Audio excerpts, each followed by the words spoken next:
your hosts. I'm Diane Bortoletto. And I'm Monique Chicato. Let's do it. Hello, and welcome to And Away We Go F1 podcast, a Formula One podcast that goes beyond the track limits to talk about travel, food, and lifestyle surrounding the sport. I'm Diane Bortoletto, your pre-Drive to Survive Formula One fan, and today I'm in Perth in Western Australia. And I'm Monique Chicato, your post-Drive to Survive fan, and today I'm sitting in my hometown of Bunbury in Western Australia. Yay, you're still home. It's so good to have you in the same time zone. And this week, I'm so excited. We've got an absolute, one of the most experienced people I've ever come across in motorsport. We've got Stuart Gunn, who has worked in motorsport for close to 60 years and in Formula One for over 40 years. He's run media centres in Abu Dhabi, Singapore, India, Austin, Mexico, and other places, taking a team with him to run those media centres. That includes Annie Bradshaw, who you can listen to in episode 9, and Rob Van Leeuwen, who I used to work with at Rally Australia, part of the World Rally Championship. Welcome to the show, Stuart. Thank you very much. It's lovely to be with you. So, Stuart, just give us an overall, a bit of background as to how you started working in motorsport and Formula One. Well, I need to take you back to when dinosaurs roamed the earth, because when I was a child in Scotland, the name Le Mans, 24 hours came into my compass because a Scottish team racing Jaguars, Écurie Écosse, which simply means Team Scotland, won the fabled Le Mans race in 56 and 57.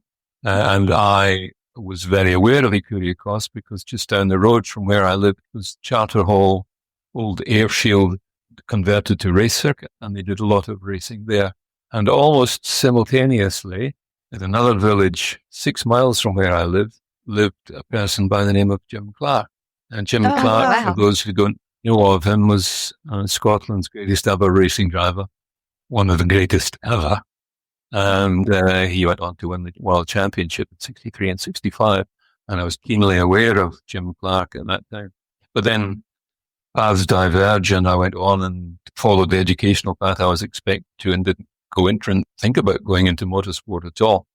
So it wasn't until I left academic life, in which I worked, to move to the BBC in 1982, that I started to work in motorsport. I moved to BBC in London, in a department called CFAX, which was teletext. I don't know if you had it here in Australia. It's right. Oh, gosh. Some of our social media stuff, because it was instantaneous.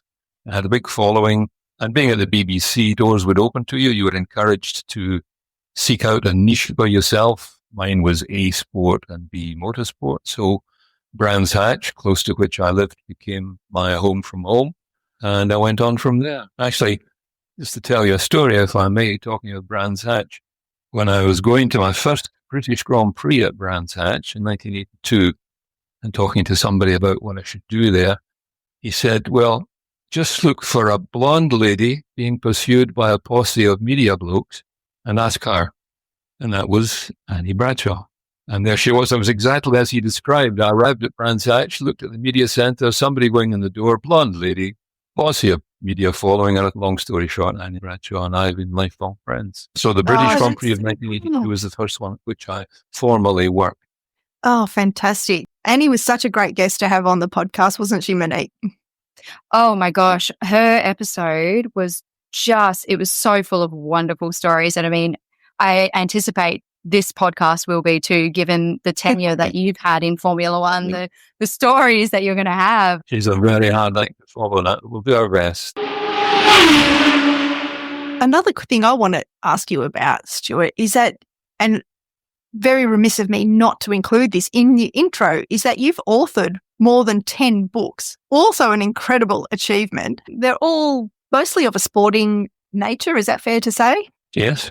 Some of them also, I have to point out, co-authored, but I did more of the authoring than the co in each case. So yes, it's about 17 or 18 now. A lot of them on motorsport and sport in general. Fantastic. One of the stories that you've written about that we know quite well is Mark Webber. He was an Australian, am I correct in saying world champion? He was definitely a Formula One driver. He's in Frontline, came very close in 2010, but just didn't quite get it across the line. Yeah. I worked closely with Mark on 2 books, actually. Yeah. Fantastic. Oh my gosh.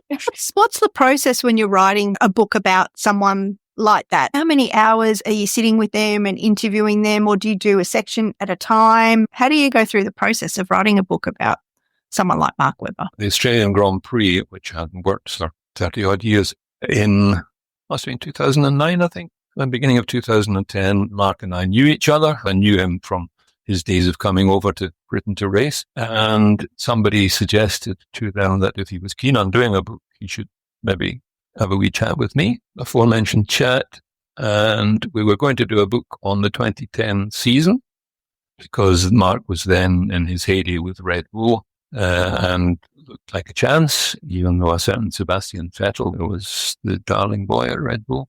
So I said yes, and then long story short again, that book turned into a story of the 2010 season, as it were, and the ultimate disappointment for Mark in Abu Dhabi, where I was present when he missed out on the title.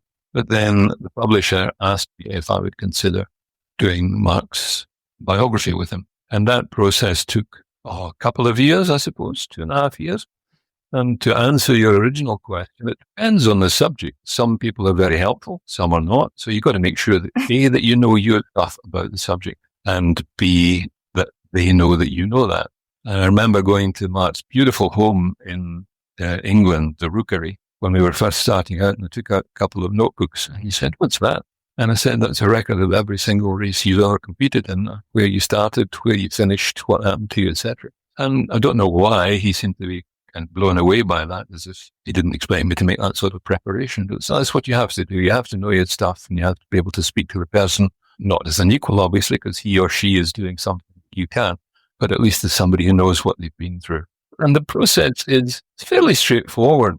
You inform yourself and work out what sort of questions need to be answered. You think of the audience that you're writing for and what they might like to hear, and then you work together from there, and quickly you work up a rhythm, as it were, which is very difficult, of course, when a man's halfway around the world at any given time of the year, getting in and out of a racing car and so on. But he was very, very generous with his time, and fortunately, I was in a lot of the places where he was racing, so we could do bits and pieces there.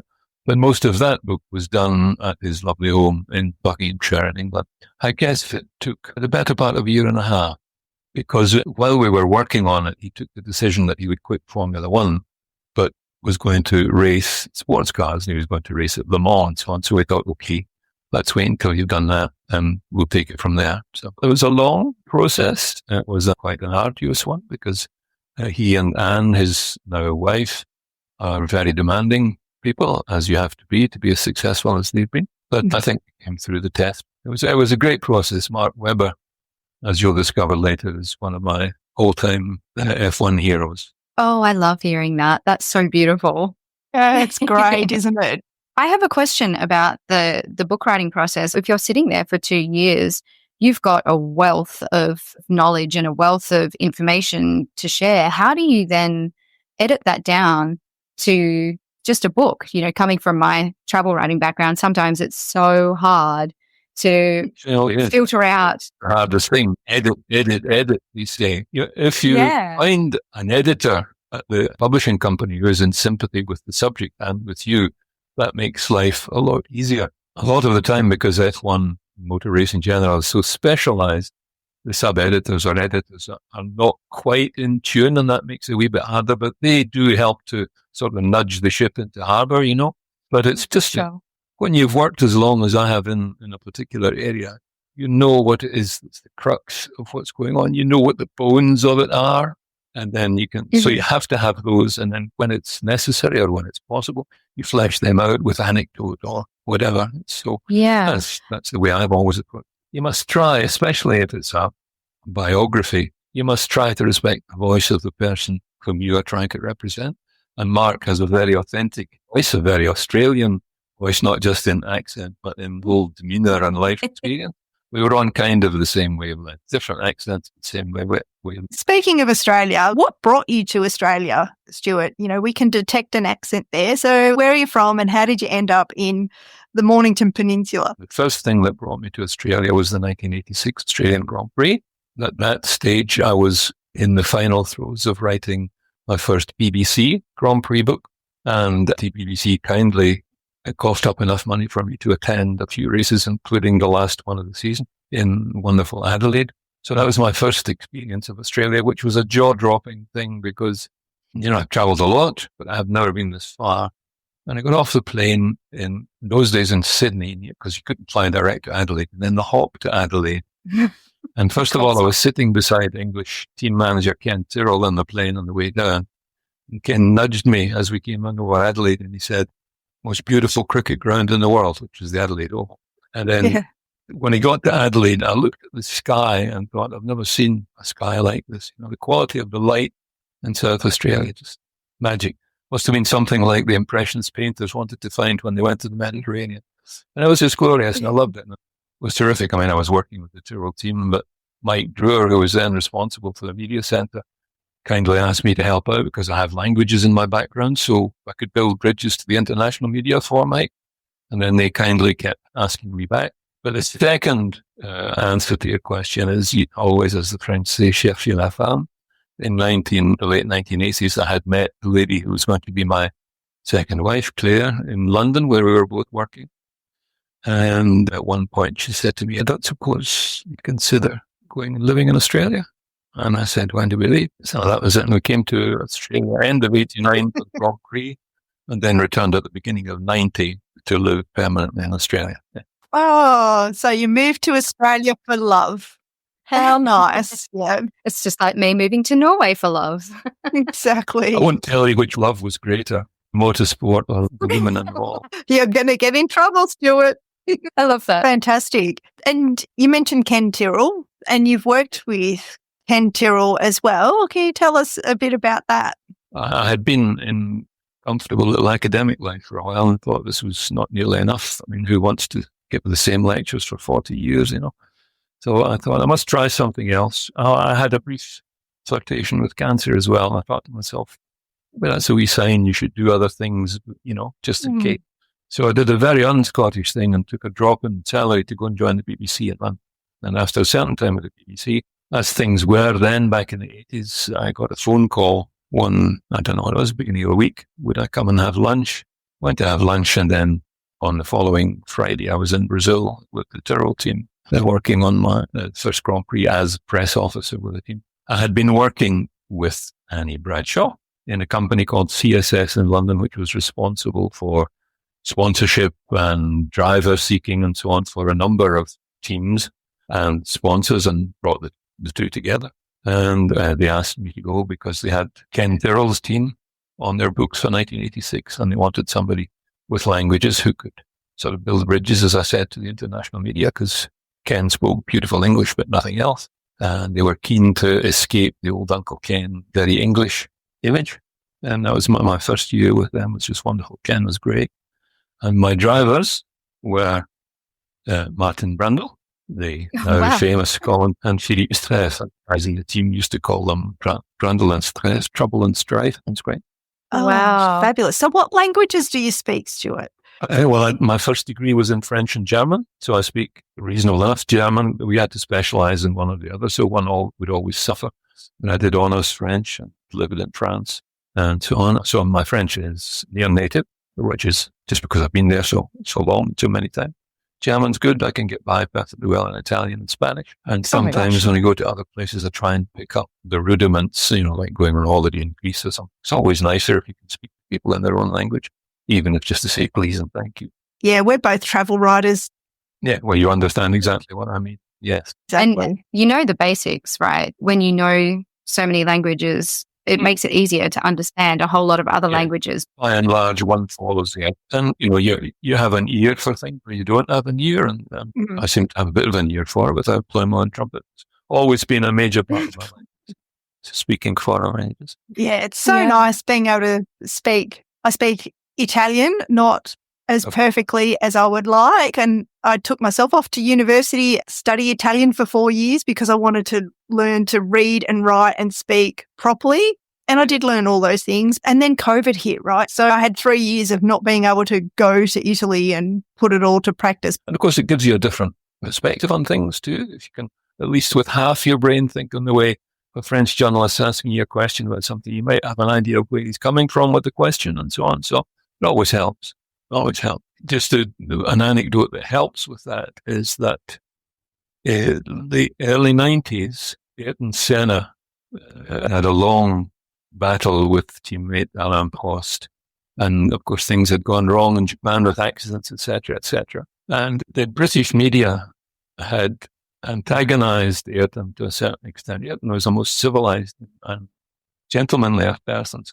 But coming to Adelaide in 1993, he declared that he would not have any press conferences in English, but he would hold a press conference with the French media.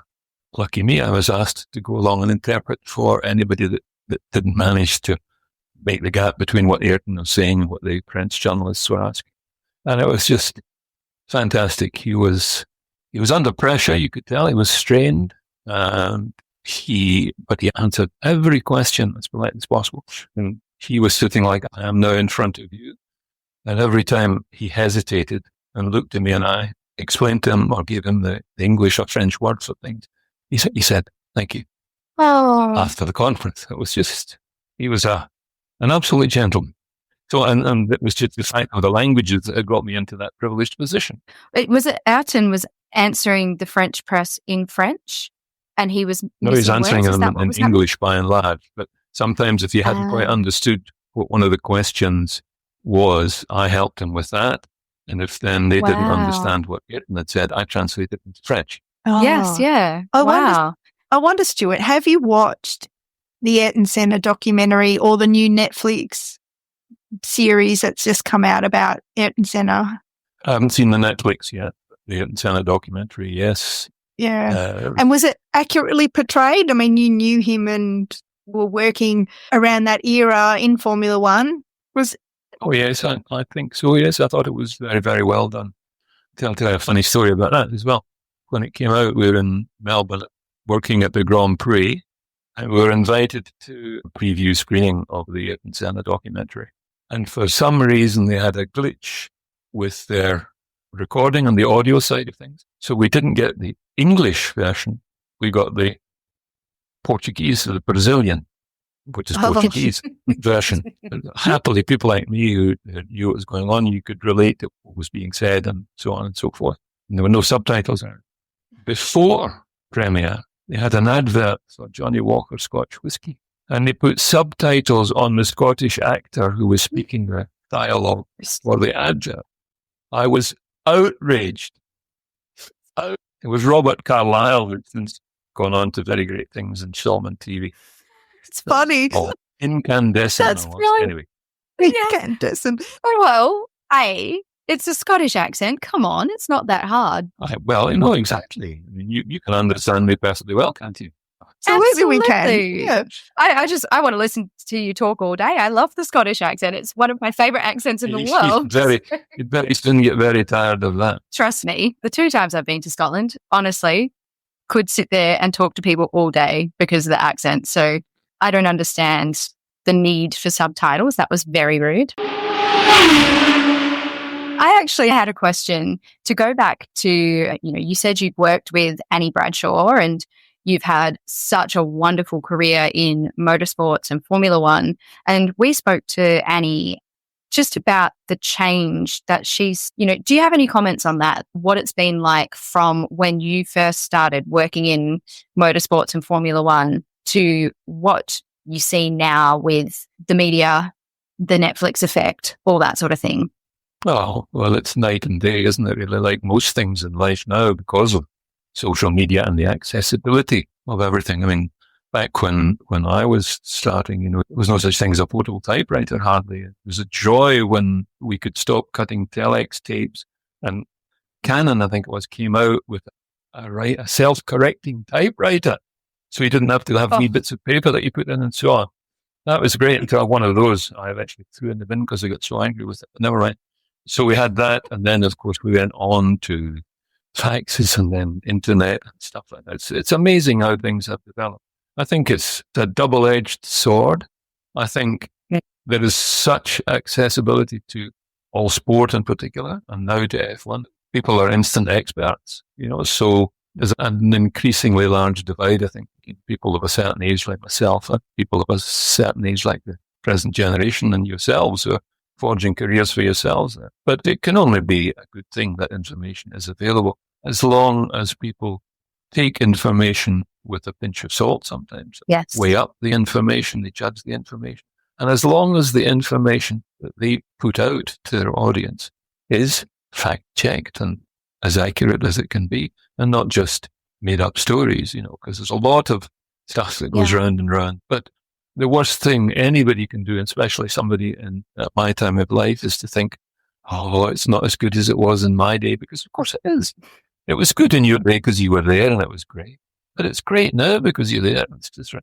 But of course, one of the things I think is regrettable is the distance between journalists and to even the lifelong journalists who are at every race and the drivers themselves, who are now so busy that there's very little time to make a relationship with the driver and work closely with them. And there are now allotted media times, and there's sometimes they're only 10 minutes. What are you going to glean in 10 minutes? So I think it must be difficult now for a person starting out to establish a position of trust between him or herself and the driver or whoever it is that he wants to talk to. But on the other hand, the audience is now so vast, and things like Netflix have brought people so much closer to what's going on behind the scenes that can only be a good thing, can't it? Yeah. Had lunch on Sunday with longtime friends used to work with both in Melbourne and Adelaide, and they both said they could not wait for the next series of Netflix to come out because they both loved it and they've been at the center of things, and they just love it. So I think it's great. And if it increases the audience and if it brings a young audience and a diverse audience to the sport, then that's fantastic. Like you said, the double-edged sword, it's so hard to get that quality time with the drivers and to really go so deeply into their stories. But then you have new waves of media like the Netflix series that really do take you deep behind the scenes that you never got to see before, just in a different way to what I guess it would have been, in the 70s, in the 80s. So, absolutely different, but it's neither better nor worse. It's different, and it's good different, as I say, than some supermarket chains. The drivers are going direct to their own audience now these days as well. That's the other thing. They cultivate their own following, don't they? So a lot of the work is done for people like us. Back in the day, I remember when I first started working in motorsport in 30 odd years ago, it would be having to wait for the magazine to be printed and you'd be reading the news and catching up then. And now it's not always through the third party, like it's from teams direct, from drivers direct. And I think it's only enhanced the fans now because they feel like they've got a personal relationship with the driver or the team or the personnel or whoever. And with that goes the advance in media coverage, doesn't it? I mean, what you're doing, for example. But when you think of the in-car vision that we get now, you never got that in the old days. You saw the driver going round, and that was it. When I worked with Stuart Grand Prix, Rubens Barrichello was one of my drivers. Rubens had one button on his steering wheel. Now they've got, I don't know what it is, 20, and each one of them has got about 6 or 7 different modes, and they're doing this at 300 k's an hour down the straight. I know. It's amazing. And now the in-car footage is just phenomenal. It's fantastic. It really is. A lot has changed for the better. There's no question about that. In today's Formula One world, the team and the media and PR teams have become, I won't say exponentially more important, but there has been a lot more pressure placed on them because so much does come direct from them to socials or something like that, as opposed to, going and sitting down in a media center. I feel like there's a lot more pressure maybe on them to do the job. 100%. When people like me were starting out, when I was a press officer with Cummins, you'd put out your press report afterwards, and as Annie was saying, we'd go around and distribute a piece of paper. Guys would take it away, and then somebody might give you a call after this or during the week or something. But their pieces were only going to come out a day later or 3 days later. Some of them were weekly, so their stuff wasn't coming out till the next week. It seemed frantic, but it was a much more leisurely pace. And now the pace really is frantic. And of course, one person couldn't possibly handle all of the questions that arise and all of the interest in what a driver does, what his favorite food is, what team he supports, where he was yesterday, etc. You wouldn't learn about drivers celebrating victories by going and having a Big Mac and playing a game of Monopoly on the plane or something like that, as we did with Oscar Piastri. I mean, it was just, the pace was a lot, it seemed frantic, but it wasn't good at that way. And nowadays, I believe it really is frantic, and you need a large team of skilled people to manage the media themselves, i.e. the mediums through which we report on F1, and to manage the people that are in the media, and to manage all the false Exactly. truth, which is coming through. Like if a story is published that's inaccurate and it comes out early, what a lot of websites and media outlets do is they report on what another site has reported. And if that's wrong, so you've really got to be on the front foot to quash any of those inaccuracies straight away before they start getting published on all other different websites. Yeah. You can't unsay lies, can you? You just can't unsay lies. So you've got to be very, very careful about what's coming out there. Yeah. Which then harks back to what you were saying about there being such a big landscape and people needing to be careful about what they say and making sure that they know everything and they fact check. I think some of that has gone out of the window. A certain type of reporting these days, it's a bit cavalier, but that's only an old fellow thinking, oh, well, hang on, you can't say that, you shouldn't say that, so on and so forth. I think by and large, it's fantastic. There is so much coverage, really. And the diversity of it as being demonstrated by yourselves is just terrific. Young people can come in and they can make a career for themselves very quickly, which was not the case back then, but that's no bad thing either. People have to have opportunities, and if the sport gives it to them, let them grasp them. Yeah. Oh, I love the positivity. It's wonderful. It is. Shall we turn back the clock a bit and talk about your very first motorsport race that you worked on in 1967, which was during the great era of Ford versus Ferrari and that epic rivalry. How did you get your first job, Stuart?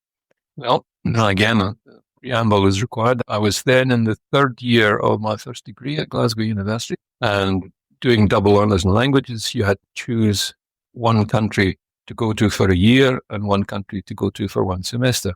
I chose France to go to for a year. Now, almost all my classmates wrote to the Scottish Education Department and said, can you please send me to Paris, or can I go to the Côte d'Azur? I was sent to a school as English language assistant in Le Mans, famous for the 24-hour race. That was funny too, because I actually received a letter from the person who was going to greet me at the station saying he would be standing there wearing a Macintosh with a copy of the Times rolled up under his arm, as if it was a spy movie. Because, of course, you have to remember, back then, everything was done either by a long-distance phone call or by a letter. There were no mobile phones, there was no social media, there was no internet, no email, perhaps. So anyway, I arrived in Le Mans, and happily for me, one of the first people I met was a motor racing enthusiast by the name of Paul Chabin, who was older than me, but working in school.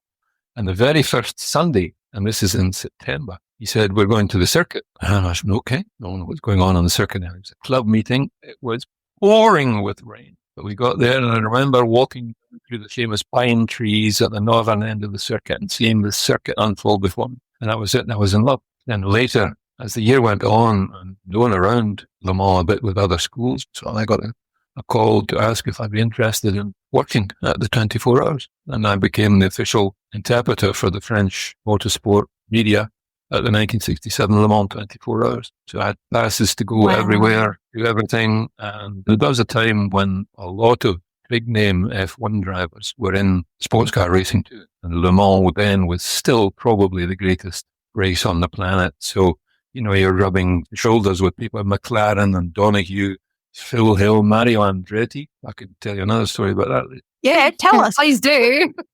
All those guys were all there. And, I could get down and talk to them and rub shoulders, and it was fantastic. And I was on circuit for like 48 hours uninterrupted. During the 24 hours, there's an English commentator as well as a French. And as I said, he's had this terribly poor voice. He always kept saying, no, I've got the glasses on and none. Coming down the hill straight is so and so. So this went on for 24 hours and I had belly full of this English accent. Anyway, after the race, dead tired, out for a meal, into restaurants, plumped back in the bucket seats, the bench seats rather, a couple of bottles of wine come out, and I just thought, I had my new beautiful French jacket on, a Scottish tweed jacket tailor-made for me in the Le Mans. And I just bent forward and picked up the 2 bottles of wine and said, "And covering down the home straight," and I didn't realise the corks were out of the wine already. So, new French jacket. Covered in red wine.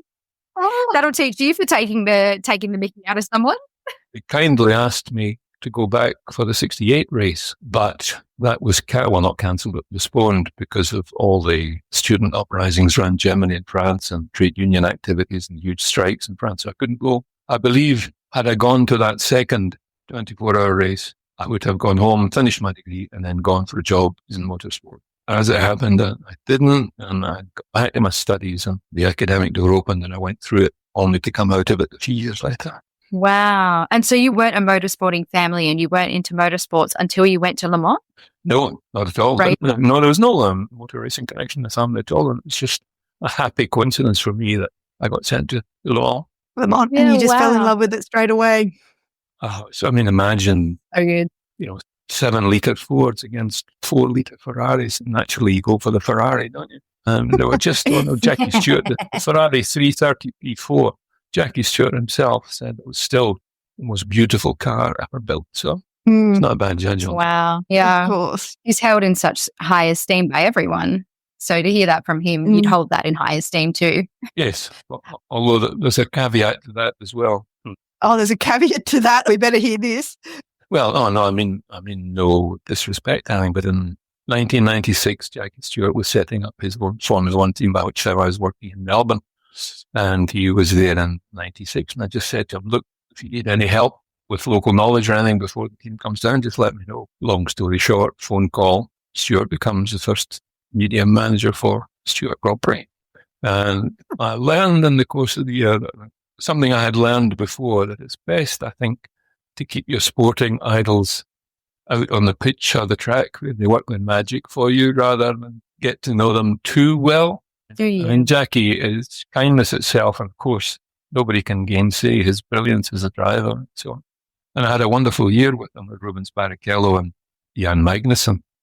So for Jackie to say the 330 P4 was his most beautiful car ever, that's fine by me. At least he was right there. You've got a first-class honours in modern languages and also a PhD. So should we be calling you Dr. Stewart? In theory, yes, you should. That is my official title, but I never use it because it's just so pretentious, But like I said, sometimes if I've got to write to the government or a lawyer or something, I use the correct definition of myself as doctor. But normally, people in Australia, people call me Stewie, for goodness sake. Stewie, yeah. I do have the title, I do have the qualifications, but they're not a lot of importance to what I do now or have done for a long time. Just going back to Martin Brundle, who you mentioned earlier, I take it you still watch the Grand Prix when they're on television? And do you see Martin Brundle doing the grid walk and trying to interview all the various celebrities? I've got to say, besides lights out and the race starting, that is my favourite part of the Grand Prix coverage is Martin Brundle's grid walk, because I just love how he tries so hard to get really good interviews and people just either idiots or they fob him off or they're busy or he can't get through the throngs of people. Was the grid that busy back in the day, or is this a newish? It was always maybe not as busy now, not as many TV crews and not as many people doing video recordings and stuff like that. And not quite as many, shall we call them, hangers-on or distinguished guests and celebrity visitors and so on. Not quite that many. So it's a very crowded place. Then Mark Webber, I can't remember who it was, he invited, which sportsman it was he invited to a race. Anyway, this chap was blown away by the fact that he was on the grid with Mark for X minutes before he clambered into the car and so on. And he was just blown away by the fact that Mark had to put in all the other drivers had to endure this noise and chaos around them when they get about ready to risk their lives and go out there and perform. Right. Yeah. I know all elite sports people work under immense pressure and require immense concentration, but to do what these Grand Prix drivers do is amazing. which, I mean, kind of makes sense when you see them with their headphones on the side of the grid with their trainer doing, reaction times with their minders kind of creating a bit of a shield. You can understand why. That when Martin does manage to catch a professional sportsman on the grid who, be it a boxer or a footballer or cricketer or whoever, often they comment, I can't believe that we're this close to the drivers that are about to get in the cars. Exactly right. But there you go. Goes with the territory. Yeah, it's the most fantastic experience when you see the driver again and suddenly everybody disappears off the grid. And it's just electric. It's absolutely electric. Yeah. Speaking of which, 67 Le Mans 24-hour race was the second last, I think, before they stopped the famous Le Mans start. When the drivers line up opposite the car and sprint to the car and get into it. And that weekend, my first Le Mans, there were 500,000 spectators on the circuit. And all that you could hear was the driver's footsteps going across the grid as they leapt into the cars. I've never forgotten that. Wow. To be on a grid like that, it's just an amazing, I'm the hair standing up on the back of my neck right now.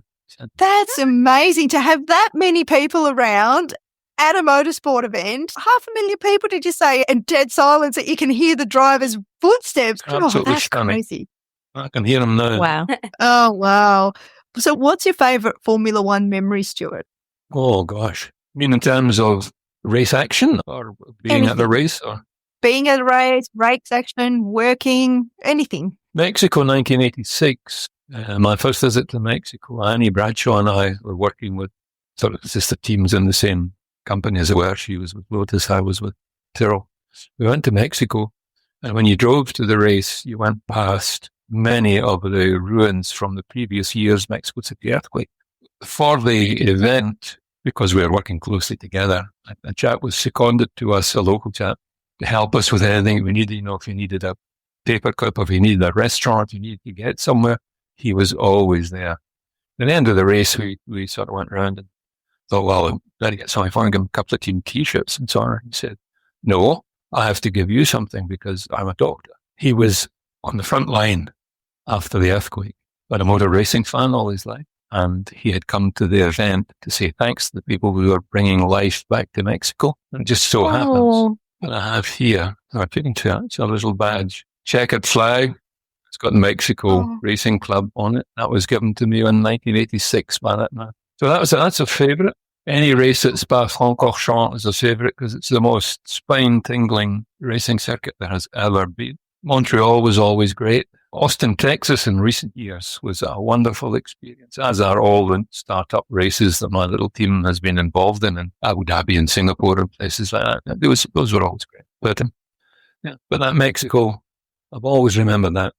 Yeah, and to be a doctor as well and volunteering his time on a motorsport event. And who were we to know? I mean, he was obviously a cultivated, intelligent man and so on, running around at our behest for this, that, and the next thing. And said, I'm a doctor. I was the surgeon on the front line after the earthquakes.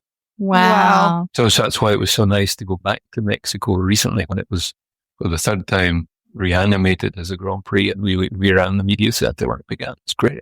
It's lovely to go back. That's so cool. That's so good. On that and your favourite memories and all these wonderful things surrounding Formula One, to circle back to something you said earlier, you said that Mark Webber is one of your all-time greatest drivers. All-time favourite driver. A very fine driver. Yes.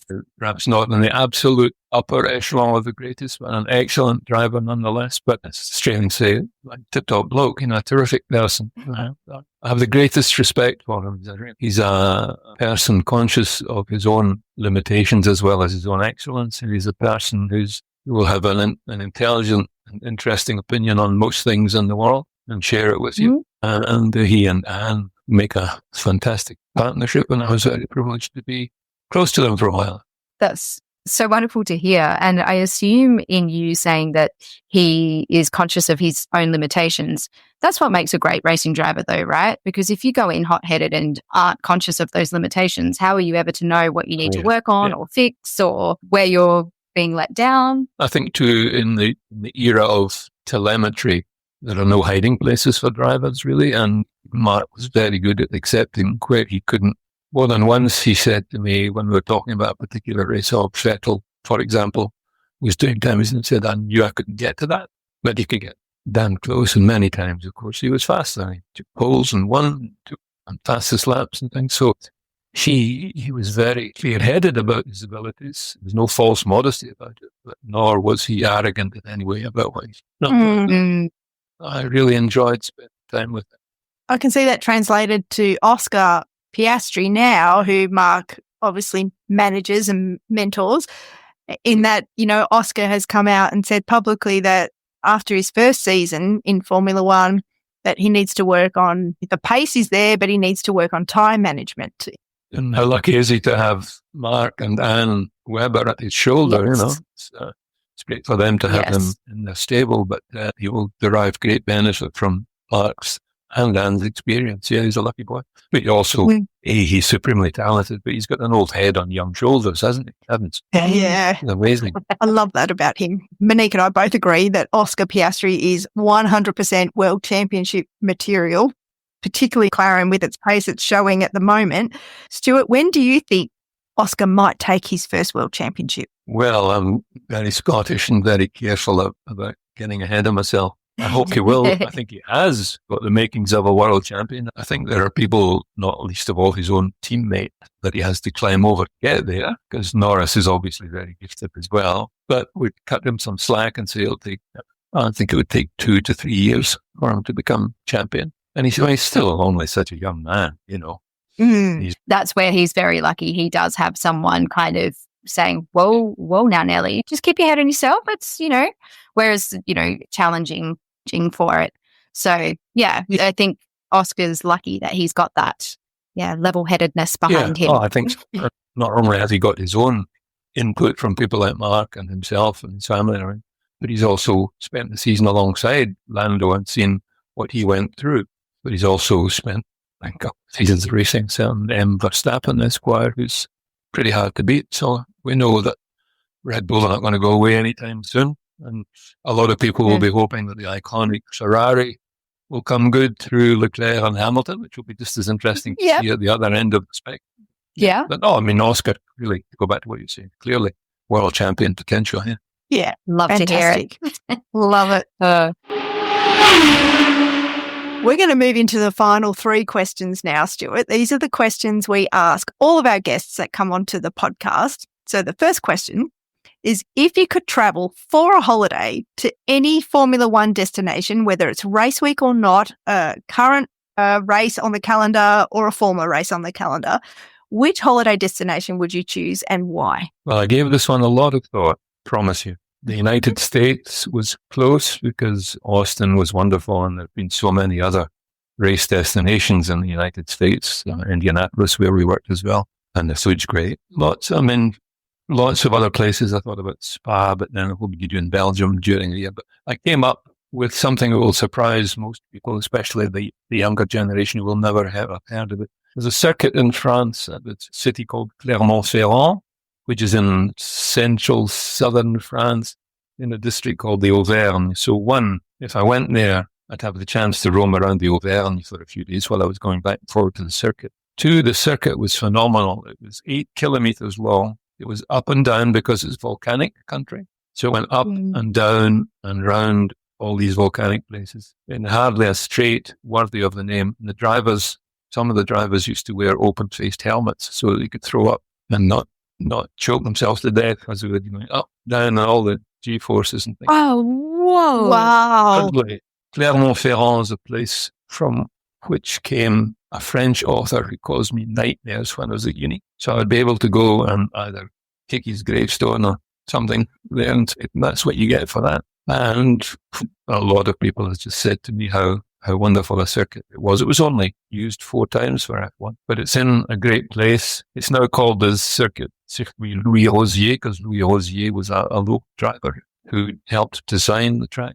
And Jackie Stewart, the aforementioned Jackie Stewart, spoke of Clermont-Ferrand with shock and awe. So that's good enough for me. I would like to go there. Wow. Yeah, would you try drive it? I don't think there's enough of it left now that you can or you're allowed to. I'd love to go around it, yeah. So the second question in our final 3, if you could holiday with any Formula One driver, dead or alive, who would you choose to holiday with and why? I gave this one a lot of thought too. I thought of people like Gilles Villeneuve, who was just such a daredevil, let's grab life by the cojones and live it sort of character. I thought of Gerhard Berger, who was very funny. And so I've coming back to a name we've just been talking about. I've thought Mark Webber. It's been great to spend time with him, relax, just talk about this, that, and the next thing, racing and the people in it, and life and the people in it. So I'm plump for Mark Webber. Mark Webber, nice one. He's got a bit of a sense of humour too, from what I've seen. So, you'd have a bit of fun with him too. Absolutely, yeah. Fabulous company. All right. And our final question is, if you could choose to cook a dish from any of the destinations that the Formula One currently goes to or has formerly been to, what would you choose and why? Again, lots of thought. And again, like Annie Bradshaw, I thought about America because I love chicken wings and all that sort of stuff. Thought about Mexico, but I've come back to France and I would cook a meal of Stuart, which is boiled eggs, hard-boiled egg on a bed of lettuce and mayonnaise as the starter. Then I'd make coq au vin, chicken and red wine as my middle course. Yes. And finish with a plate of cheese and then a dessert of creme brulee. Gastronomic, right? Oh, I'm hungry. Oh, absolutely. Bloody fabulous. It's so nice to hear someone put so much thought into that question too, because you've given us a full 4-course meal there. So love it. Oh, and if you only want one, I would still be French. It would be what they call steak frites, which is a steak with French fries and a little bit of green salad. That's what. If only one dish, that would be it every time. Fabulous. No. Oh, wonderful choice. Fantastic. I just also wanted to ask before we sign off quickly is, Stuart, what are you doing now? You're still working a little bit from home? Like, what are you doing at the moment? I still follow the F1 season because I still work for Singapore and Mexico. One thing that COVID taught us is that, you can do work by remote control if you've got a previous background of knowledge. So whenever I took my team, Bradshaw, Van Leeuwen, Laura, whoever it was with me, I was always the person responsible for the trackside editorial. So I sat in an office, a couple of screens, and my laptop or desktop computer and a telephone, and never really spent a lot of time out and about on the circuit. So I didn't have to be there as long as the television was working. So Singapore kindly asked me, and I do all the F1 track written reporting for them over the race weekend, and the same for Mexico. Fantastic. Otherwise, if anybody asks me to help with a project, I will. If anybody wants a book written, you know who I am. Please, yeah. If anyone needs their sporting autobiography written. Well, shall we sign off? Is that you happy with that? You sure? Oh my God, more than happy. You're incredible. Stuart, thank you so much for coming on the podcast. Such interesting stories. And oh my God, we could sit here and talk to you for days. In fact, we might have to get you back on. There's a lot more there that we haven't even scratched the surface, I'm sure of it. And can I suggest an Annie and Stuart special?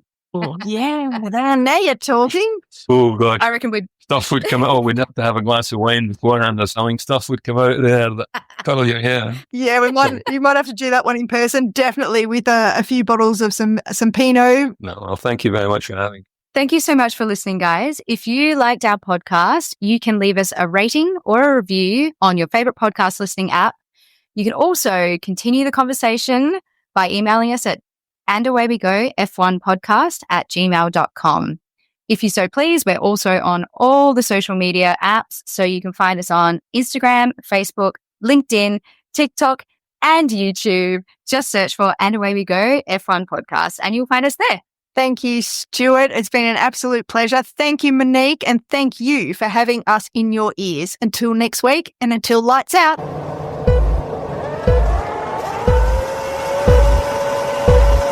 It's lights out and away we go! And Away We Go podcast is produced by Diane Bortoletto and Monique Ciccato. Let's do it.